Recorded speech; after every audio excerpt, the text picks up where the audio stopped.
when Clint Eastwood stepped into one of LA's most upscale restaurants wearing nothing more than a simple polo shirt and casual slacks, not a single person recognized the legendary actor and director. That's when an overly confident waitress made the biggest mistake of her career, attempting to throw out and humiliate a man she assumed was just another unremarkable, elderly customer. What she failed to realize was that Clint Eastwood didn't just have a reservation, he owned the entire restaurant. And what followed next became a Hollywood legend.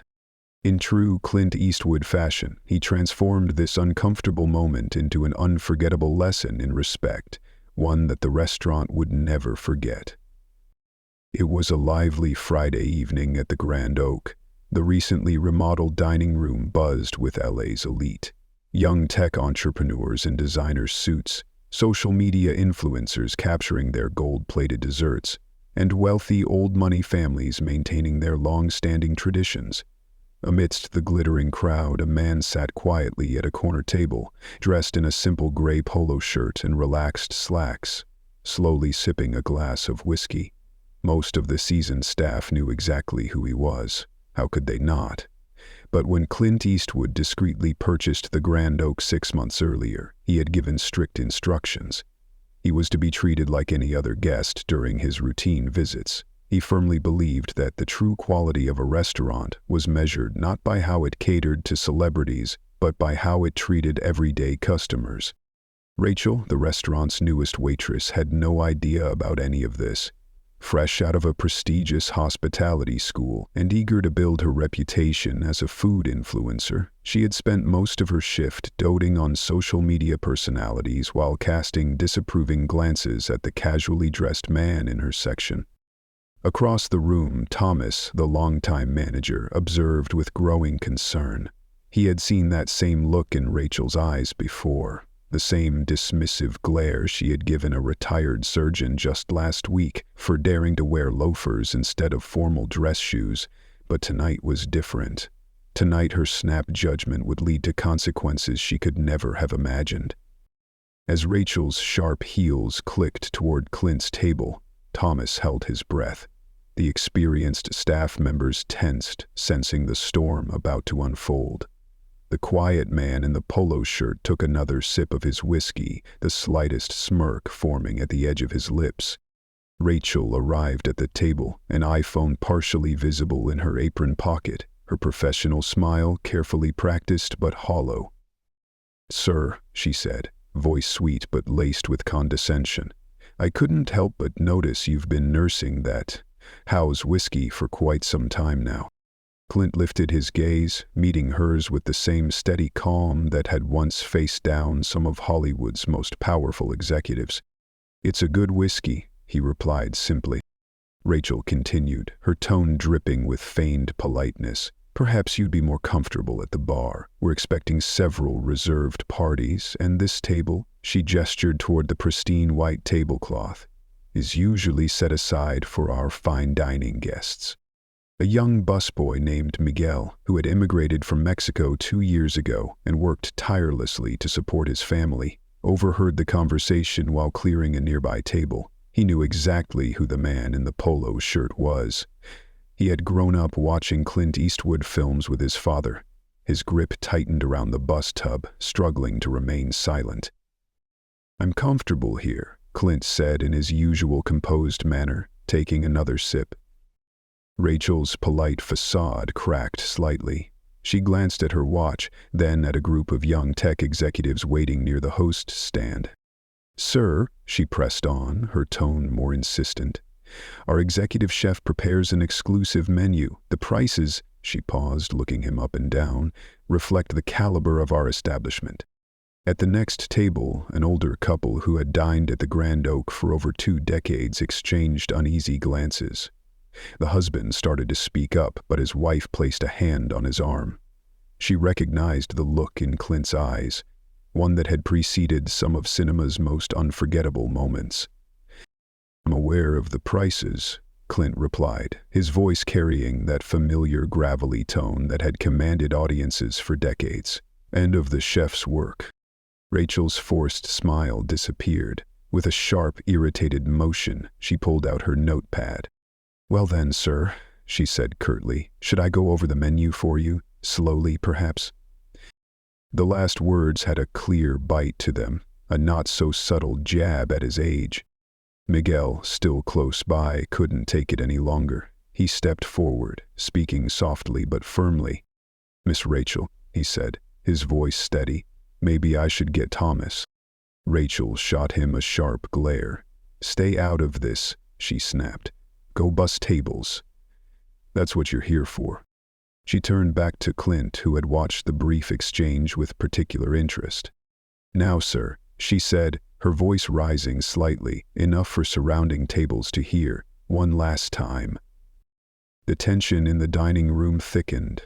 Other guests pretended not to watch, but the stark contrast between Rachel's growing frustration and Clint's unshakable composure was hard to ignore. "This isn't some roadside diner," Rachel continued, her voice growing sharper. "This is the Grand Oak. Maybe in your day things were different, but we have standards now." Clint slowly set down his whiskey glass with deliberate precision, a movement so subtle yet commanding, it held the weight of a defining cinematic moment. "In your day," he repeated, raising an eyebrow slightly. "Yes, your day," Rachel scoffed, "when people thought they could just walk into any place, dressed however they liked, order the cheapest drink on the menu and take up space meant for real customers." She was fully committed now, her pent-up disdain for unfashionable patrons spilling out, unchecked. "Times have changed," she declared. "This is a luxury establishment, meant for people who appreciate modern elegance." Miguel had stopped even pretending to clear tables. He stood frozen, watching the disaster unfold. Behind him, Thomas, the manager, finally noticed the situation spiraling out of control and hurried toward them.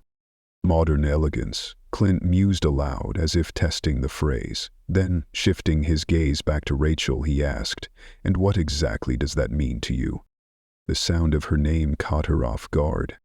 She wasn't wearing a name tag, but she recovered quickly, assuming he had overheard another server using her name. "It means," she declared with certainty, "that some places aren't for just anyone. Our clientele expects a certain ambiance." She gestured toward a group of young entrepreneurs snapping selfies with their gold-plated desserts. "They get it.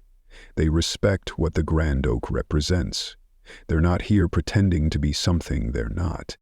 The irony of her statement hung in the air. A few veteran servers exchanged knowing glances. Thomas was now just a few steps away, his face pale. "Pretending," Clint mused, that familiar half-smile returning. Interesting choice of words. "Listen," Rachel snapped, her patience completely drained. "I've tried to be polite, but you clearly don't belong here. This isn't some set from one of those old cowboy movies. This is a prestigious establishment, and I won't let you ruin the experience for our real guests." The moment the words left her lips, the entire restaurant seemed to freeze. Thomas halted mid-step. Miguel, standing nearby, dropped his bus tub, the crash echoing through the now silent dining room. At the next table, the elderly couple audibly gasped, but Clint's expression remained unchanged. Without a word, he reached into his pocket, pulled out his phone, and made a single call.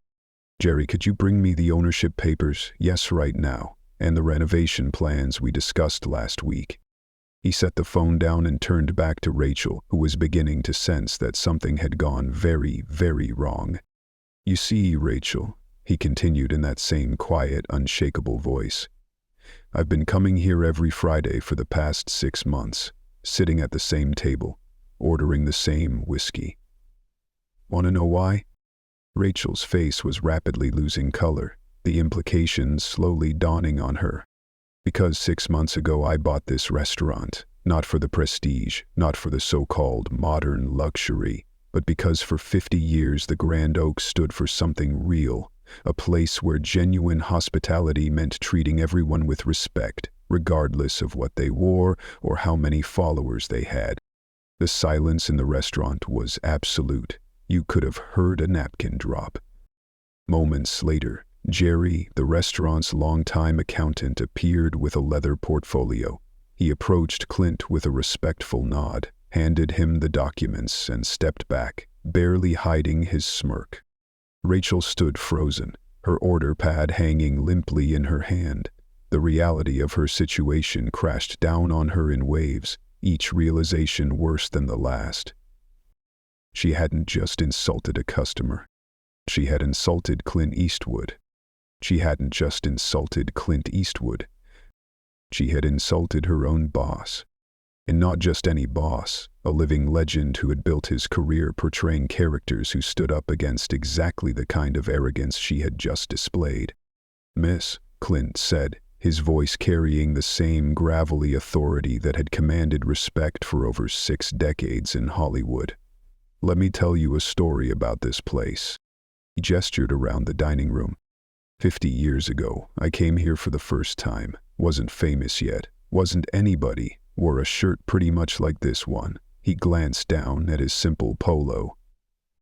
The owner back then, Old Man Thompson, treated me like I was the most important guest he'd ever had. Not because of who I was, but because that's how he treated everybody. He paused, taking another sip of his whiskey. When his son decided to sell the place 6 months ago, I bought it for one reason: to preserve that spirit. He set his glass down with quiet finality. Real class isn't about designer labels or social media followers. It's about dignity, respect, and treating every person like they matter. Nearby, Miguel straightened up a little taller. The elderly couple at the next table nodded approvingly. Even some of the younger influencers had put down their phones, caught up in the moment. "So," Clint continued, fixing Rachel with that same legendary, unwavering gaze, "the question isn't whether I belong here. The question is whether you understand what this place really stands for." Rachel's eyes filled with tears, the weight of her mistake pressing down on her. But what happened next surprised everyone, especially her. "I could fire you right now," Clint said, his voice softer now but still firm. "But that's not what this place is about." Instead, he turned to Miguel. "This young man tried to warn you," Clint continued. "He recognized me, not from social media but because he grew up watching my films with his father. He understood something you didn't. Respect isn't about appearances." Then, looking directly at Miguel, Clint's voice carried the quiet authority of a leader. "Son, how would you like to start training as a waiter? We could use more people who understand what real service means." Miguel's eyes widened in shock and gratitude. "Yes, sir," he said quickly. "Thank you, sir."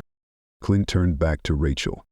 "As for you," he said, "your choice is simple. You can walk out that door and find a job at a place more focused on modern luxury, or you can stay, learn from Miguel and our veteran staff, and understand what real hospitality is all about."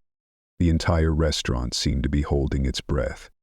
Rachel wiped her eyes and looked around. The faces of the longtime staff, dignified, professional, and understanding, watched her in silence. Finally, she exhaled, shoulders dropping, and made her decision. I'd like to stay and learn, sir," she said, her voice unsteady. "If you'll let me." A slow nod from Clint. "Good choice." He finished his whiskey and set the glass down as Thomas stepped forward. "Thomas," Clint said, "put Miguel in charge of her retraining." As the tension in the restaurant finally dissolved, the elderly couple at the next table began to applaud. One by one, others joined in, not for the celebrity in their midst, but for the lesson they had just witnessed. A reminder that true class has nothing to do with clothing or status, but everything to do with how we treat each other.